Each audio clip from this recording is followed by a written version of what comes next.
Y seguimos con Víctor Piñeiro. En realidad íbamos a hacer un solo programa, pero como trajo tanto material y es muy interesante, yo le pedí que se quedara un rato más y vamos a hacer dos. Así que vamos a hacer este sábado y mañana domingo junto a Víctor. Hablamos un poquito de la cuestión nuestra de las retenciones y terminamos un poco viendo lo que hacen países muy cercanos a nosotros como Uruguay, ¿no? Que evidentemente, volvemos a aclarar, esto es oficial, es decir, es un organismo oficial que está haciendo esta campaña, entre comillas, digamos así, de defensa y promoción del campo. Exactamente, el Ministerio de Ganadería, Agricultura y Pesca, y el programa se llama Conciencia Agropecuaria. Y estamos en Uruguay, que está teniendo muchos problemas de relacionamiento entre, digamos, la clase dirigente y los productores y el sector político, ¿no? Exactamente, sin estar en una situación como hemos estado acá en algún momento, ¿no? Pero la situación en Uruguay es de un conflicto. Hay una serie de reclamos que el sector agro solicita al Poder Ejecutivo y que, digamos, cuesta un poco encontrar los ámbitos de diálogo con respecto a eso, pero aún, como te decía, con ese contexto, el Ministerio está trabajando fuertemente en esta campaña desde hace mucho tiempo, más de 4 años, con una base de investigación por detrás. No son acciones por ahí tiradas a la marchanta, sino volviendo a lo que siempre tratamos de señalar, a poner a la comunicación en un plano estratégico, que sirva en función de algo, ¿no? Habíamos visto alguna vez en otro programa que me habías invitado, lo que hacía Colombia con sus embajadores del agro. Con sus representantes que tenía, digamos, los deportistas más conocidos. Exactamente. Nuevamente, la comunicación está en función de un objetivo político. De esa manera el proceso comunicativo se optimiza y es probable que tenga más chances de dar resultados positivos, claramente, ¿no es cierto? Y volviendo al caso de Uruguay, es interesante entender cómo el concepto de conciencia agropecuaria trata de revalorizar para que todos los uruguayos se den cuenta lo que significa el sector agro para el futuro y para la economía de todo el país, ¿no? Vamos a empezar un tema que seguramente no vamos a poderlo terminar hoy, lo vamos a seguir desarrollando mañana, pero es otro de los grandes problemas que tenemos por delante y que todo el tiempo está dando vueltas y que tiene que ver con las buenas prácticas agrícolas que se iniciaron en el caso nuestro con mucho éxito en programas oficiales de Córdoba, por ejemplo, pero que a su vez recrudece todo el tiempo el castigo que te imponen determinados sectores de la sociedad también sobre eso, ¿no? Totalmente, creo que el concepto de buenas prácticas es un concepto que viene a ayudarnos a comunicar. ¿Por qué? Porque el concepto de buenas prácticas, como se usa en cualquier industria, trata de que copiemos la manera de hacer bien las cosas, que todas las industrias saben cómo se hace. Y eso, por supuesto, nos facilita el proceso de comunicación, porque cuando tenemos validado el proceso o el producto bajo buenas prácticas, hay muy pocos escollos para comunicar, hay muy pocos lugares abiertos para sufrir una agresión, ¿sí? O para ser cuestionados. O sea, si claramente tenemos un proceso bajo buenas prácticas, tenemos un sello, como vos marcabas, de un programa oficial como hay en la provincia de Córdoba, la verdad es que quedan muy pocos espacios abiertos como para dejar un hueco como para que podamos ser agredidos. Pero sin embargo, en el último tiempo parece que recrudeció otra vez esto, no solo en la Argentina, sino a nivel mundial, ¿no? Sí, claramente en cualquier economía donde haya un agro fuerte, digamos, y determinante, está pasando que el cuestionamiento a algunas tecnologías está siempre, digamos, en la portada de los diarios, ¿no es cierto? Aquí en Argentina recordamos hace muy poco tiempo un avance muy importante, también una foto bastante poderosa, similar a la que vimos hace un rato. Ahí la tenemos. Pero vos fíjate lo curioso, ¿no? Sí. Hay 3 ministros que no son más ministros. Claro. No es el cuarto. El cuarto señor del fondo no llegó a divisar quién es. Es pero... en ese momento el ministro de Salud. Bueno, 4 ministros que no son más ministros. Ninguno de los 4.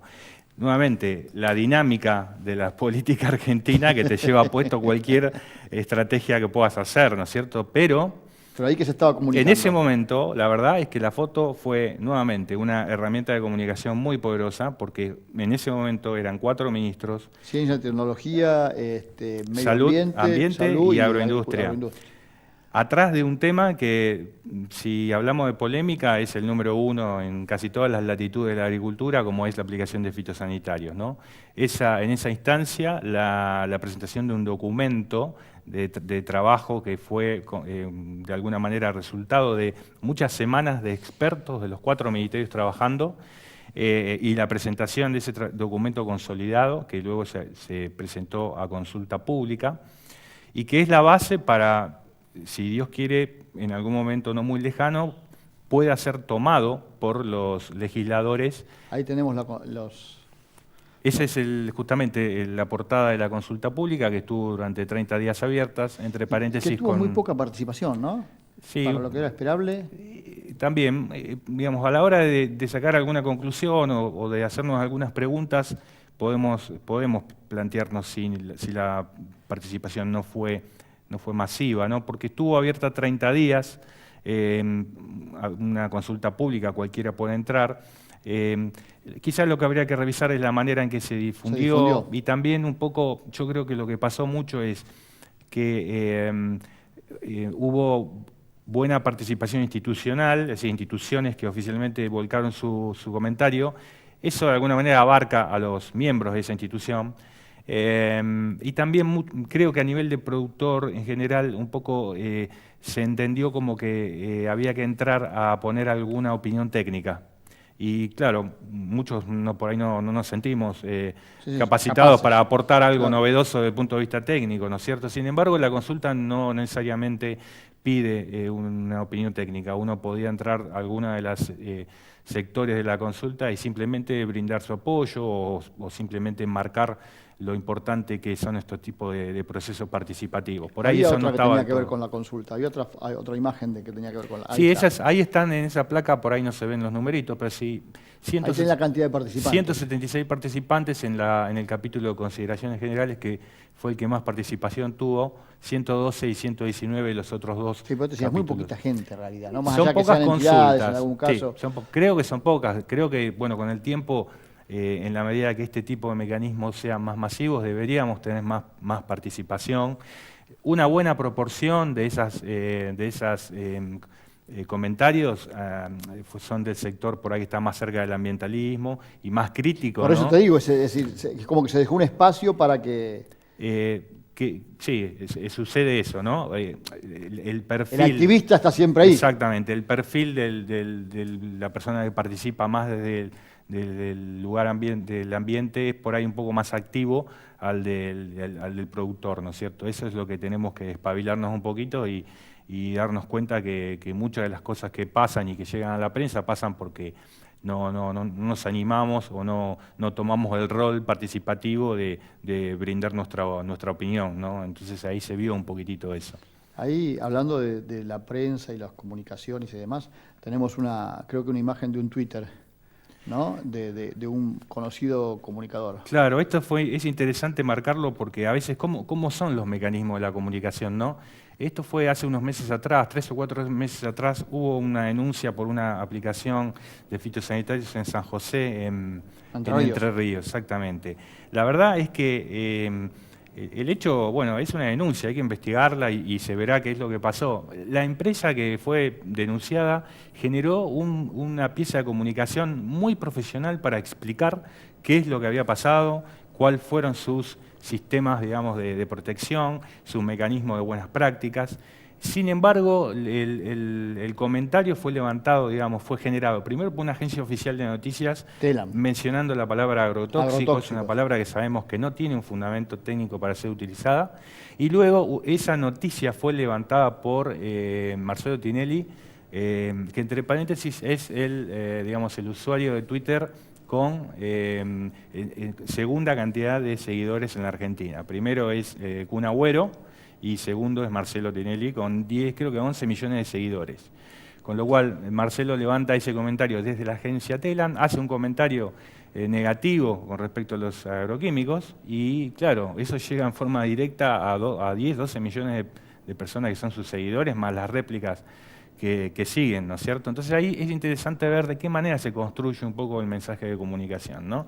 Son varios eslabones y como varios errores que se van que se van hilvanando para llegar a final a un resultado muy difícil de rectificar, ¿no? Pero debió haber habido, más allá de la respuesta que vos pudiste darle por Twitter, por ahí debió haber habido una respuesta más formal, institucional, a ese tipo de cuestionamiento, Sí, ¿no? Que tenga más fuerza. Claro, ¿no? eso es lo que uno por ahí en el momento le genera, ¿no? Es decir, ¿cómo puede ser que no tengamos las herramientas para hacer una respuesta un poco más institucional? ¿O cómo no podemos llegar a Maceo Tinelli de alguna manera que quitarle 30 segundos de su tiempo para decirle, ¿me dejas explicarte dos cosas de esto? Eso cuesta plata. Yo la verdad que no lo sé exactamente cómo Eso se cuesta hace, plata. probablemente. Como no, a ver, y vamos a entrar en un tema que lo seguimos desarrollando mañana si querés, pero yo creo que hay cosas que cuestan plata y hay cosas que quedan bien. Es decir, para el conjunto de la sociedad que cree determinadas cosas también, ¿no? Es decir, haber dicho esto por ahí le generaba, entre comillas, más adictos. Lo otro te va a decir, bueno, ¿cuánto hay para mí? Sí, no sé si necesariamente eso, pero sí... Eso lo dije yo, quédate sí, tranquilo. no, está bien, pero digo, sí está muy claro en eso, sí, coincido 100% con vos, que hay cosas que son simpáticas y otras Claro. que no. Entonces, Claro. hablar mal de los fitosanitarios Como es una simpático. creencia generalizada que es Simpático, malo, claro, es exactamente. simpático. Mirá, viste, Tinelli lo dijo. Claro. Tinelli dijo tal cosa. Exactamente. Ahora, si tengo que salir a defenderlos, y bueno, si yo no soy del sector, le va a costar. Entonces, cuidado porque puedo perder adictos. Y si pierdo adictos, dame algo a cambio. ¿Así funciona o no? No estoy tan seguro, pero algo de eso debe haber. Vamos, quédate acá, nosotros nos vamos, ya se nos acabó el tiempo. Mañana, domingo 9 de la noche, seguimos acá junto a Víctor Piñeiro y vamos a hablar de algunas otras cosas que tienen que ver con esto y con lo que está pasando también no solo en Argentina, sino en el mundo. Hasta mañana.